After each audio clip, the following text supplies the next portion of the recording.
Rules number 1, bawal mag-picture-picture, bawal mag-video-video sa sulod sa balay. Okay ra kuno sa gawas. Ambot ani nila. Sa Taiwan okay ra man, no may problema sa Taiwan basta mag-picture-picture ka sa imong alaga or basta. Pero diri sa Singapore, bawal gyud mag-picture-picture. Ambot nga nagilang batasan, di sila ganahan nga picturean nilang dagway. May kausa nga nagpicture ko ba? Or basta nag-video ko. Niada rin si Lulu. Nakakita siguro si Lulu sa akong gi-upload ba sa TikTok. Murag TikTok to niya nakita siguro. Or na nagsulti sa iyaha. Ana din siya nga. Kanang mga bawal ka mag-video or mag-picture diri sulod sa balay. Pwede i-delete din mo katoy mo hang gi-upload sa TikTok. Ana siya. Di na shock ko. Walang kabaw lagi na siya. Siguro nakitaan siguro niya mo to nga giingnan ko niya.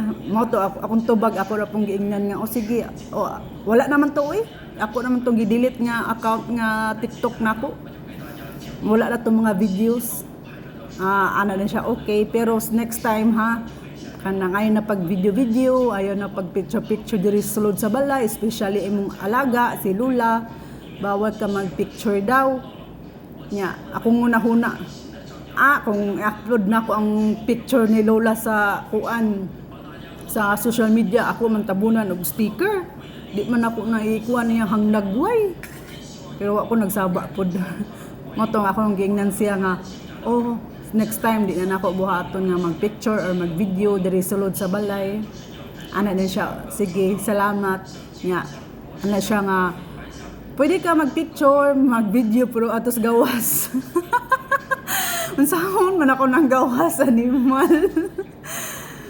Katawa ra pud siya, katawa ra pud ko. Di wala na. Wala picture. Hak ay.